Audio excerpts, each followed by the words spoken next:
Boa noite, irmãos, a paz do Senhor.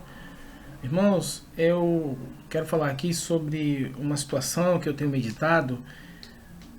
Aquele momento em que Pedro reencontra Jesus após ele o ter negado 3 vezes.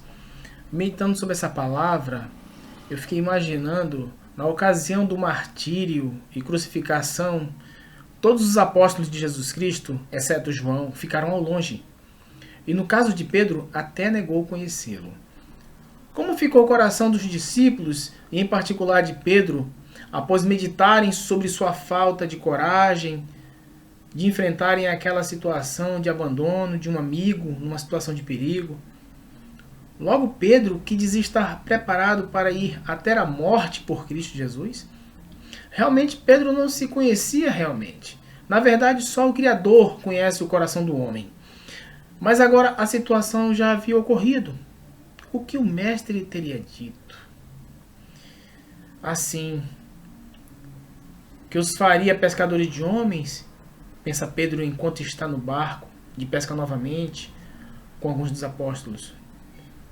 Enquanto muitos pensamentos do passado povoam sua mente, ele lança a rede continuamente, sem conseguir pescar nenhum peixe. Fracasso total. Então, já retornando, próximo às margens, a 100 metros de distância, ele ouve alguém perguntar a eles se pegaram algum peixe. Ao que eles respondem que não pegaram nenhum. Então o homem que está na praia os manda lançarem a rede ao lado direito do barco. Um dia um homem mandou Pedro fazer isso e deu certo. Mas aquele homem era o Filho de Deus e ele havia sido morto. E esse quem era? De qualquer forma, a vida não tinha mais nenhum propósito. Era apenas uma desilusão. Pedro, dessa vez sem forças para questionar, a ordem lançou as redes. E olha que o barco estava às margens. E quando as puxou, ela quase arrebenta. Havia 153 peixes nela. Um dos discípulos falou, é o mestre. Pedro não esperou o barco chegar à margem, mas imediatamente colocou algumas roupas e pulou na água e nadou os 100 metros para encontrar Jesus Cristo. Ao chegar na praia, Jesus Cristo já estava com o fogo aceso e assando alguns peixes. A Bíblia declara que nenhum deles perguntou se aquele homem era o Cristo ressuscitado. Eles sabiam. O sentimento que pairava no ar era de um filho frente a um pai que o havia perdoado de coração por algum delito grave. Ninguém perguntou sobre o ocorrido. Todos estavam lá. Viram a agonia pela qual Jesus Cristo passou. Viram também quando ao fim da sua vida ele gritou, está consumado. Viram quando o céu ficou negro e a terra se abriu.